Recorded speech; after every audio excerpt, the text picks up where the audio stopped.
Good evening. It's wonderful to be here tonight. I have had a lot of encounters with people who'd like to censor me.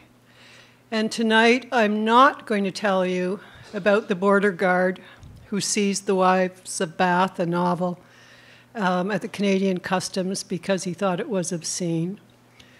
And I'm also not going to tell you about the charges laid against The Last of the Golden Girls, another novel by two citizens in Alberta, both women, which is sad.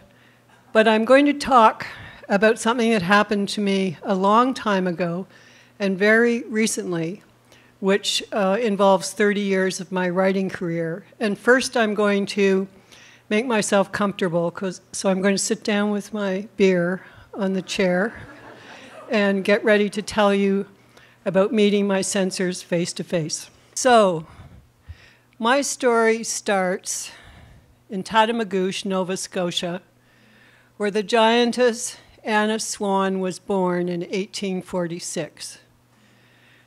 And it ends last summer in Tatamagouche, Nova Scotia, when a friend of mine tried to place my novel, The Biggest Modern Woman of the World, in the gift shop at Tatamagouche.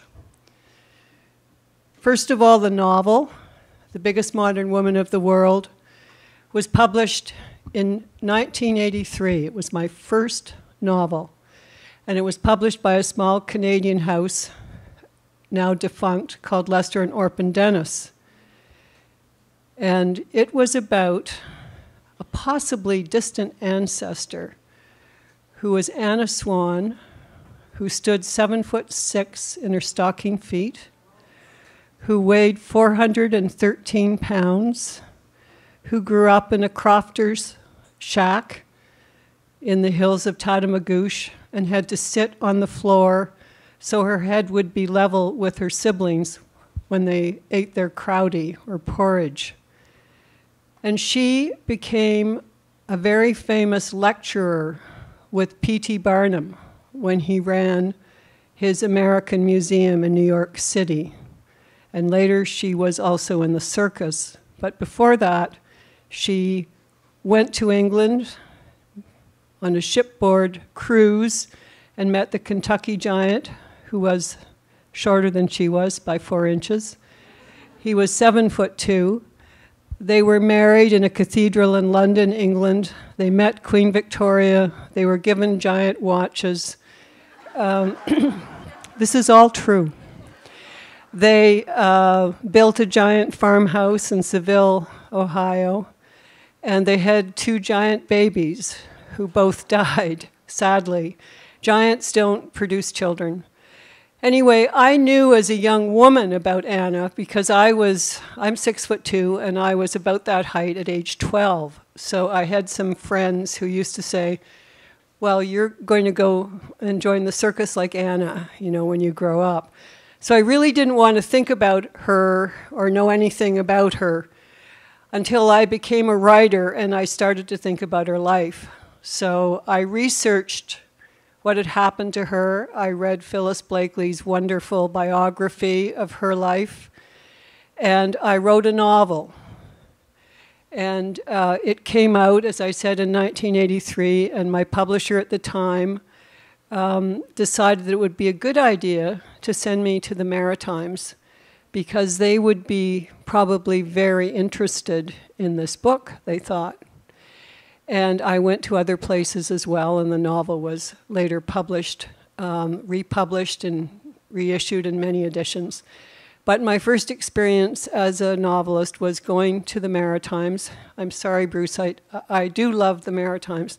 And being at a signing and somebody coming up, several women again, seizing me by the neck because there was a stylized naked picture of Anna on the cover.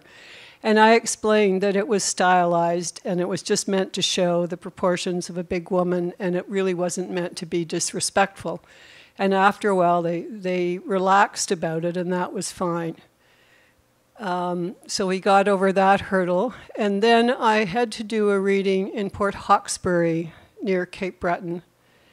And I was warned ahead of time that several Swan relatives were coming to the reading, and they were not happy.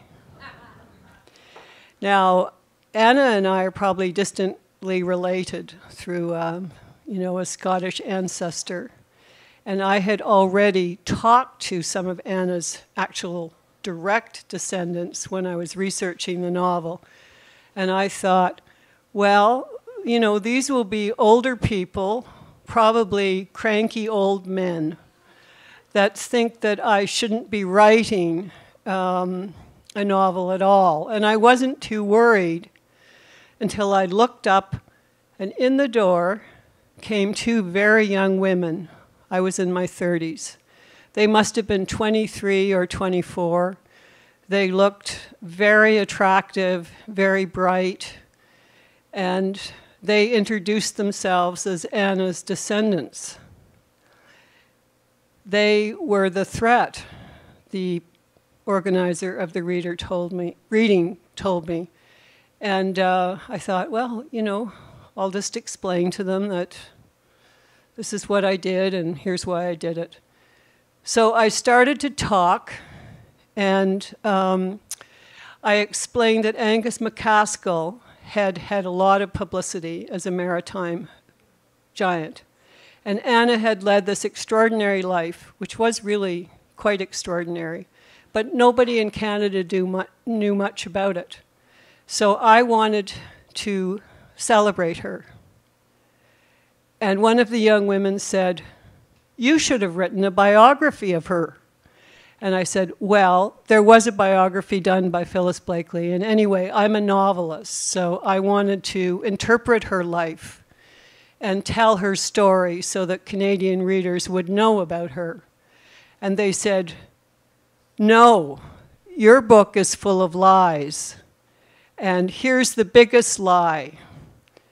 Anna never lost her virginity to a dwarf wielding an icicle." Now, I admit that I took some poetic license. But as I explained to the two young women, when you are writing, which is what is essentially historical fiction, you write about periods in a character's life that nobody knows much about. The things that could have happened, and that this could have happened to Anna because probably the local boys were very fascinated by her proportions. And the incident that leads up to the icicle wielding is about measuring the depth of various orifices. And then it's not really as dirty as it sounds. It's very literary. It is. I was going to read some of it to you tonight, and I thought, oh my goodness, this is just way too flowery and literary for this crowd. But it is available. I'm selling several of these novels for $10, and the proceeds are going to Freedom to Read Week, and they're over there if you want to learn what really happened with the icicle. Anyway, it's about 3 paragraphs, and it's very literary and poetic. And and then the icicle melts inside Anna. However, so I explained this about what historical fiction does. It goes into areas in a real historical character's life and, talks about things that might have happened.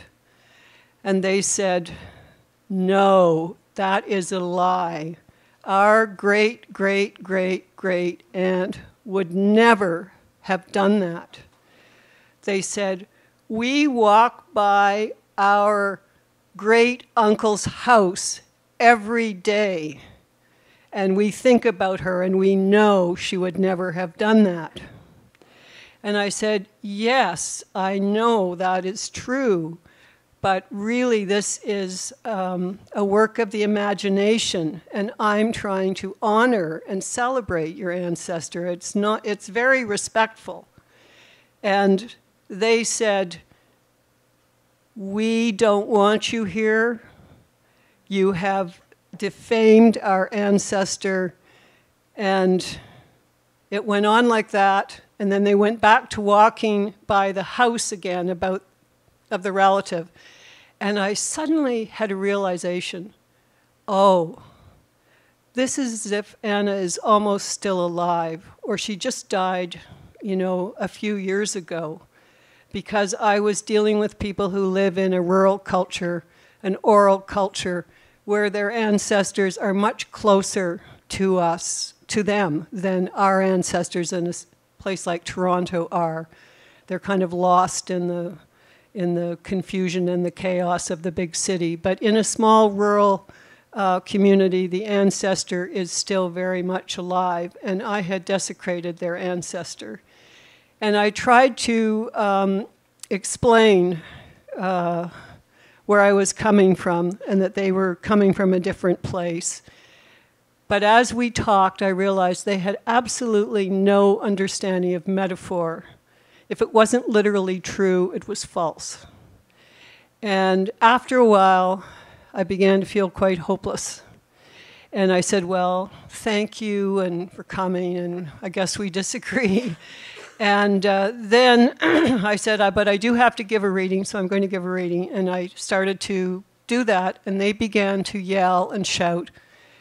And I had a second understanding, which was that they didn't want to have a dialogue. They wanted to disrupt and discredit me. And they kept shouting and making things really impossible. And finally, the audience at the reading got really mad and threw them out. And that was good, but that was also bad in a way. I feel like in North America, for instance, whether it's people in a rural culture or people in a city culture or people who are left-wing and people who are right-wing, we don't have a conversation generally. We kind of talk to the converted. So here was a chance to talk to somebody who's not like me. Then this summer, or last summer that is, my friend who was going to the Maritimes decided to take the biggest modern woman of the world to the gift shop at Tatamagouche. And I thought, oh, yeah, let's do that. That's a good idea.